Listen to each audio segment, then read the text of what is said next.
ታዋቂው አሜሪካን ቢዝነስማን ጆን ዲ ሮከፌለር በአንድ ወቅት የተናገረው ነገር ነበረ። ቢ ኦፕቲሚስቲክ ይላል። በምትሰሩት በምንም ነገር ውስጥ ሁሌም ቢሆን ቀና ቀናውን እያሰባችሁ እለፉ ነው የሚለው። ታዲያ አንድ ሰው የስኬቱ ደረጃ የሚወሰነው ባለው በራስ መተማመኑ ልክ ነው ይላል። ዓለማችን ላይ ብዙ ታላላቅ የሚባሉ ሰዎችን ሰምተናል። እንደነ ዋልት ዲዝኒ፣ ኦፕራ ዊንፍሪ ወይንም ደግሞ ናፖሊዮንንም ብንመለከት ተመሳሳይ የሆነ መንገድን መተዋሉ ማለት ይቻላል። ሁሉም ሰው ጥሩ ነገር ይመጣልኛል ብሎ ያስብ ነበር። ጆን ዲ ሮከፌለርም ለልጁ ከጻፈለት ደብዳቤ ላይ ስድስተኛውን መርህ ብታዩት ቢ ኦፕቲሚስቲክ ወይንም ቀና ነገርን እያሰብክ ሂድ ነው የሚለው። ስኬታማ የሚባሉትን ሰዎች ካያቸው እንደ ማንኛውም ሰው ተራ የሚባሉ ሰዎች ናቸው። ነገር ግን ከተራነት ሊያወጣቸው የቻለው ነገር በራሳቸው የማመናቸው ጥንካሬ ነው። እምነታቸው ነው እነሱን የለያቸው ይላል። በራሳቸውም ከመተማመን በላይ በስራቸውም በጣም የሚተማመኑ ሰዎች ናቸው። ስለዚህ መቼም ቢሆን ራሳችሁን በርካሽ ዋጋ አትሽጡ ይላል። ስለዚህ አንድ ሰው በራሱ ሲያምን ምን ሊመስል ይችላል ካላችሁ፣ አንድ ሰው በራሱ አመነ ማለት እምነቱንም በስራ አስደገፈ ማለት ነው። እምነቱ ላይ ተግባር የጨመረ ሰው እጅጉን ስኬታማ የሚሆን ሰው ነው። ጆን ዲ ሮከፌለር በዛን ጊዜ የኦይል ኢንዱስትሪ ውስጥ ሲገባ ሁሉም ሰው እብድ ነህ እንዲህ እያለው ነበር። በዚህ ኢንዱስትሪ ውስጥ ማንም ሰው ስም አልወጣለትም። ስለዚህ አይ አንተም ልትከሰር ነው፣ በዚህ ኢንዱስትሪ ውስጥ ገብቶ እኮ ስም ያተረፈ የለም፣ ያሰበውንም አሳክቶ የወጣ የለም፣ ዝም ብለህ ነው የምትለፋው በሚባልበት ዘመን ገብቶ ነው እንግዲህ ለራሱ ስምም አውጥቶ ሀብትንም ገንብቶ የወጣው። በመጨረሻም ከሱ የሚጠበቀው ነገር የዛኔ ቢንግ ኦፕቲሚስቲክ ነበረ።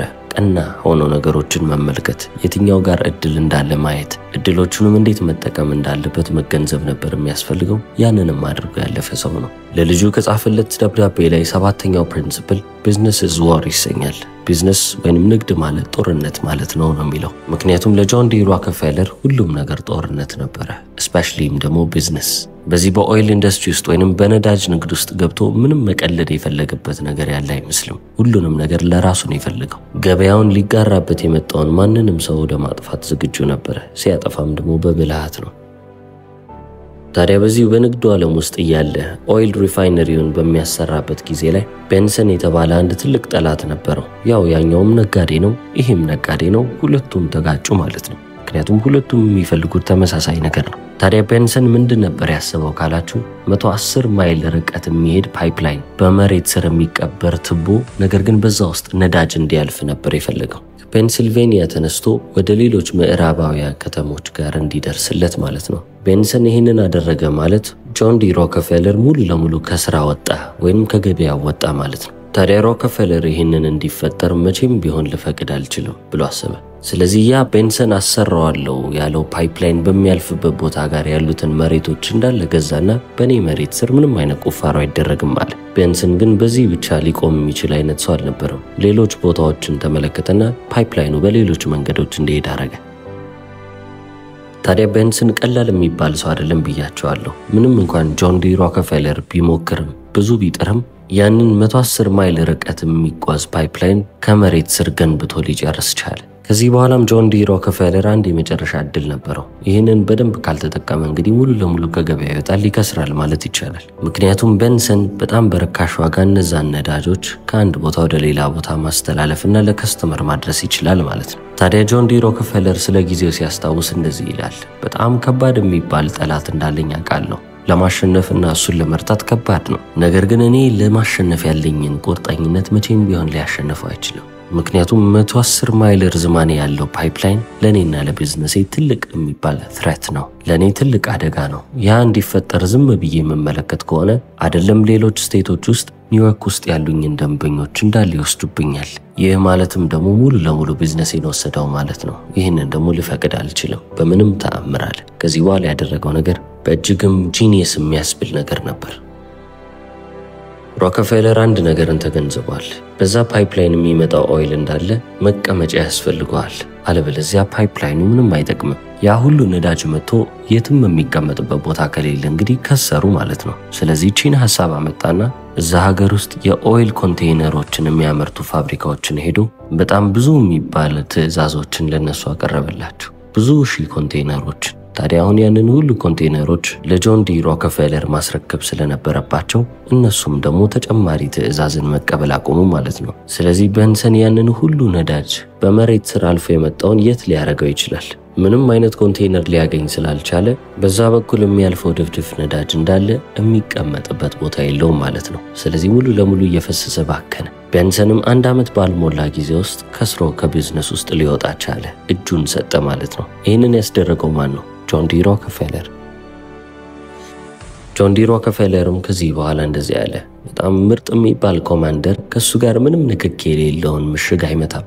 መርጦ የሚመታውና የሚያጠቃው ምሽግ ከሱም አልፎ ሙሉ ከተማውን ሊያጠቃ የሚችለውን ምሽግ ነው አለ። ጆን ዲ ሮክፌለር እዚህ ጋር ሙሉ ለሙሉ ትኩረቱን ያደረገው ማላይ ነው፣ ትልቅ የሚለው ጠላቱ ላይ።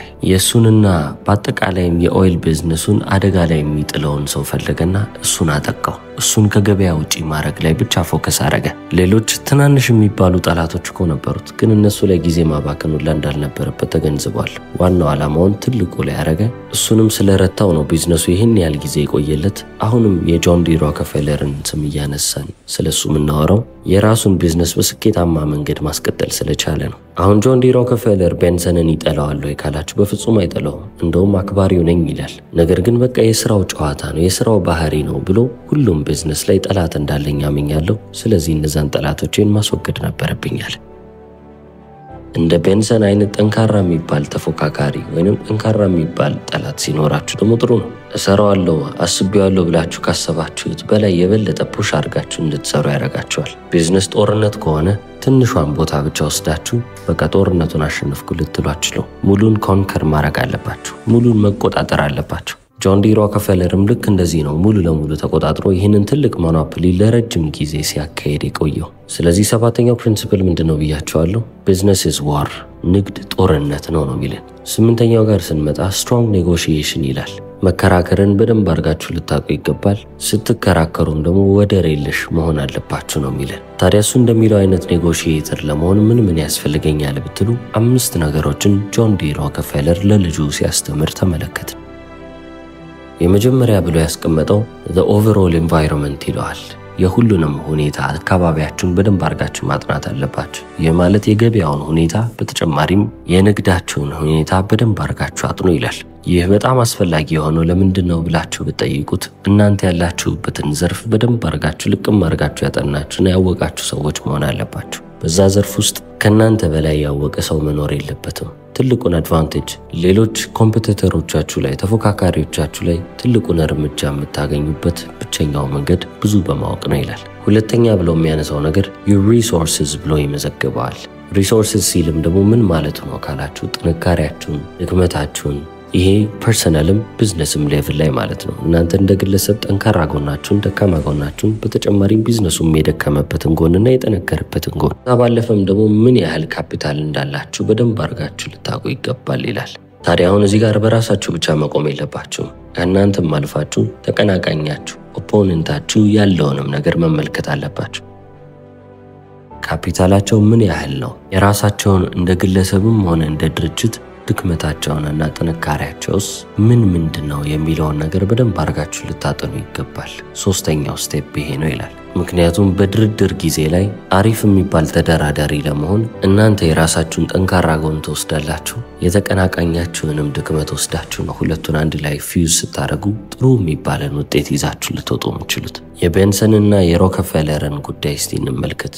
ሮክፌለር ከቤንሰን የተሻለ ካፒታል ነበረው። ስለዚህ ቢዝነሱ ላይ የበለጠ የመቆየት እድል የነበረው ሮክፌለር ነው። ነገር ግን ይህንን ሁሉ ጊዜ ከዚህ ሰውዬ ጋር ለምን እየታሸው ቆያለሁ ብሎ አሰበ። ቤንሰንን ተመለከተውና እሺ ቤንሰን የተባለው ሰውዬ ጥንካሬዎቹ ምንድናቸው፣ ድክመቶቹስ ምንድነው ብሎ ቢዝነሱንም እሱንም እንደግለሰብ ተመለከተው።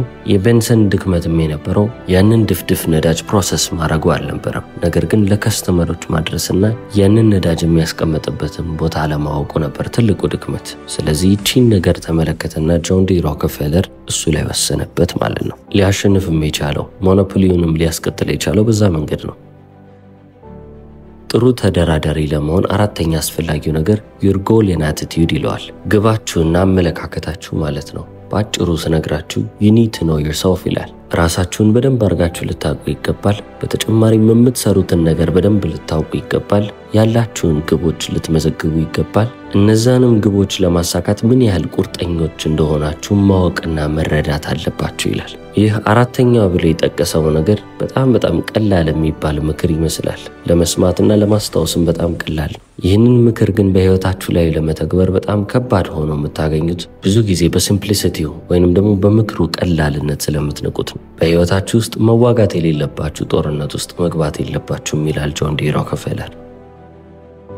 ከተዋጋችሁ መዋጋት ያለባችሁ የምርም የእናንተን ውጊያ የሚጠይቅ ነገር ላይ ነው እንጂ በግማሽ ሰውነታችሁ ብትዋጉ ባትዋጉ ምንም የምታመጡት ነገር የለው። ጆን ዲ ሮከፌለርም በህይወት ዘመኑ ብዙ የሚባሉ ጦርነቶች አላጋጠሙት። በጣም ትንሽ ጦርነት ውስጥ ነው የተሳተፈው። ያ ማለት የቢዝነስ ጦርነት። ምንም እንኳን በርካታ ጦርነት ባይሆንም ጆን ዲ ሮከፌለር ከተዋጋ ነው። በሁለት እግሩ ነው የሚገባው። ሙሉ ኃይሉን ሰጥቶ ነው የሚሄደው፣ ልክ ቤንሰንን እንዳጠፋው። ታዲያ ይህንንም ደግሞ ያደረገው ለምንድን ነው ብላችሁ ከጠየቃችሁ ለሱ ምን አይነት ነገሮች አስፈላጊ እንደሆኑና ምን አይነት ነገሮች አስፈላጊ እንዳልሆኑ በደንብ የተገነዘበ ሰው ነው። ስለዚህ የትኛውን ጦርነት መፋለም እንዳለበትና የትኛውን መተው እንዳለበት የተገነዘበ ነው። ፕራዮሪቲ፣ ቅድሚያ መስጠት ያለበትን ነገር ቅድሚያ ሰጠ።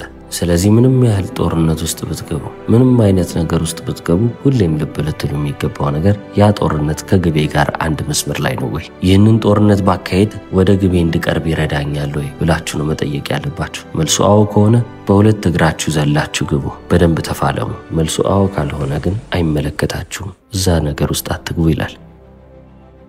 ጥሩ ተደራዳሪ ለመሆን አምስተኛ ብሎ ያስቀመጠው the opponent's goals and attitudes ይለዋል። የተፎካካሪያችሁን ወይንም ደግሞ ከናንተ ጋር የሚወዳደረውን ሰው ግብና አመለካከቱን በደንብ አርጋችሁ ልትመዝኑ ለማወቅ ልትሞክሩ ይገባል የሚለው። በእርግጠኝነት ልታገኙት የማትችሉት መልስ ሊኖር ይችላል። ነገር ግን በምንም አይነት ሁኔታ ቢሆን የተፎካካሪያችሁን ልብ እንደምንም ብላችሁ ፔኔትሬት ልታረጉ፣ እንደምንም ሰብራችሁ ልትገቡና በውስጡ ምን አይነት ነገሮችን እያሰበ እንደሆነ ልታውቁ ይገባል ይላል። ይህ ለምንድነው አስፈላጊ የሆነው ብላችሁ ብትጠይቁት የሰው ልጅ ብዙ ጊዜ ሎጂክሊ እንደማያስብ ይነግራቸዋል። ይህ ማለትም ደግሞ በምክንያት አንመራም። አብዛኛውን ጊዜ ስሜታችን ይቀድመናል። ስሜታችንና ሐሳቦቻችን አንድ ላይ ይጋጩብንና በስሜታችን እየተነዳን የምንሄድ እንሆናለን። ስሜታዊ ፍጥረቶች ነን። ስለዚህ የተፎካካሪያችሁንም ልብ ማወቅና ማጥናት አለባችሁ ያለው ለዚህ ነው። ብዙ ሰው በስሜት ነው የሚነዳው። ለዚህ ነው የተቀናቃኛችሁን ስሜት እንደምንም ብላችሁ ልታውቁ ይገባል የሚለው። ስሜታቸውን መረዳት ከቻላችሁ አብዛኛውን ጊዜ በስሜታቸው እየተመሩ ስለሚሄዱ ወዴት እያቀኑ እንደሆነ ታውቃላችሁ፣ ትረዳላችሁ ይላል። ዘጠነኛው ፕሪንሲፕል ሉክ ፎር ኢንቨስትመንትስ ይሰኛል።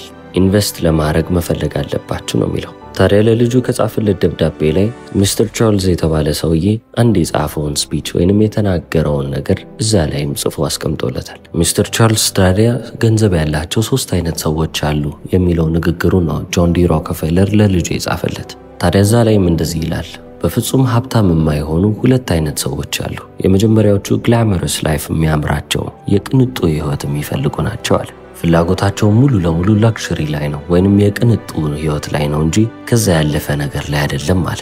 ውድ መኪና፣ ውድ ጫማ፣ ውድ ልብስ፣ ውድ የሚባል ቤት፣ የሰው ልጅ በእጁ ሊሰራው የሚችለውን በጣም ውድ የሚባለው ነገር እያሳደዱ መግዛት የሚፈልጉ ሰዎች ናቸው። እንደዚህ አይነት ህይወት መምራት የምርም በጣም አስገራሚና ፋሲኔቲንግ የሆነ ፊሊንግ ሊሰጠን ይችላል።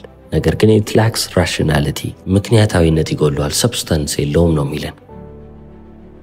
ስለዚህ አሁን እዚህ ጋር ጆን ዲ ሮከፌለር ጥሩ የሆኑ ነገሮችን ለራሳችሁ አትግዙ አይደለም የሚለው። ነገር ግን ፐርፐሳችሁ ለነሱ እንዳይሆን አላማችሁ ከዛም በላይ መሆን አለበት። ፕሮቫይድ ቫልዩ ወይንም ደግሞ ለማህበረሰባችሁ ወይንም ሰርቭ ለምታረጉት ሰው ቫልዩ ልታቀርቡ፣ ዋጋ ልታቀርቡ ይገባል። ጥቀሟቸው፣ አላማችሁ እሱ ይሁንና እነዚህ በህይወት ውስጥ ሁሉም ሰው የሚመኛቸው አሪፍ የሚባሉ ነገሮች የነዛ ነገሮች ትርፍ ይሆኑ ነው የሚለው። በሁለተኛ ደረጃ መቼም ሀብታም የማይሆኑ ሰዎች ገንዘባቸውን ሴቭ የሚያደርጉ ወይንም የሚቆጥቡ ናቸው። የሚቆጥቡት ገንዘባቸውን ለማንቀሳቀስ ወይንም ኢንቨስት ለማድረግ አይደለም። በቃ ባንክ ውስጥ ቁጭ እንዲልላቸው ገንዘብን ማድረግ በሉት አለ። በባንክ ወለድ ገንዘብ እንደማይመጣ ማወቅና መረዳት አለባችሁ። እንደዛ ህይወት አይቀጠልም፣ ገንዘብም እንደዛ አይሰራም ይላል። ነገር ግን ሀብታም የሚሆኑ ሰዎች አሉ። ለምሳሌ እንደኛ ይላል። እኛ መጀመሪያ የምናስበው ነገር ገንዘብን እንዴት ላውጣ በሚል አመለካከት አይደለም። እንዴት ነው ገንዘቤ ሊበረክትልኝ የሚችለው፣ ምን ላይ ባረገው ነው የበለጠ እየበዛ የሚመጣው የሚለውን ነው የምናስበው። ምክንያቱም ሀብት ማለት ተሰብስቦ ተጨምሮም አንድ ላይ ሌላ ሀብትን ይዞልን የሚመጣ ነገር እንደሆነ እንረዳለን። እያንዳንዱ ኪሳችን ውስጥ የሚገባውም ሳንቲም ትልቅ ቤኔፊት ትልቅ ጥቅም ይዞልን እንደሚመጣ እንገነዘባለን ይላል። ጆን ዲ ሮክፌለር ከቢዝነሱ የሚያገኘውን ገንዘብ እንዳለ መልሶ ቢዝነሱን ለማሻሻል ነው የሚጠቀምበት። እያንዳንዱ ሳንቲም ሪኢንቨስት መደረግ አለበት ነው የሚለው። ገንዘብን ይዞለት እንደሚመጣ ያውቃልና መልሶ እዛው ካምፓኒ ላይ ያወጣዋል። ለግል ህይወቱ የሚጠቀመው በጣም ትናንሽ ነገሮች ሊሆን ይችላል። አብዛኛውን ሀብቱን ግን የሚያፈሰው ቢዝነሱ ላይ ነው። እንደነዚህ አይነት ሰዎች ያልፍላቸዋል። በህይወትም የሚመኙትን የሚፈልጉትን ነገር የሚያገኙ ይሆናሉ አለ። እንግዲህ ጆን ዲ ሮክፌለር ለልጁ የጻፈው መልእክት ይህንን ይመስላል። አሁንም አልጨረስነውም፣ ነገር ግን በአብዛኛው ከቨር ያደረገውን የነገረውን ነገር ነግሬያቸዋል። እስከ መጨረሻው ስለተከታተላችሁ አመሰግናለሁ። ቻው።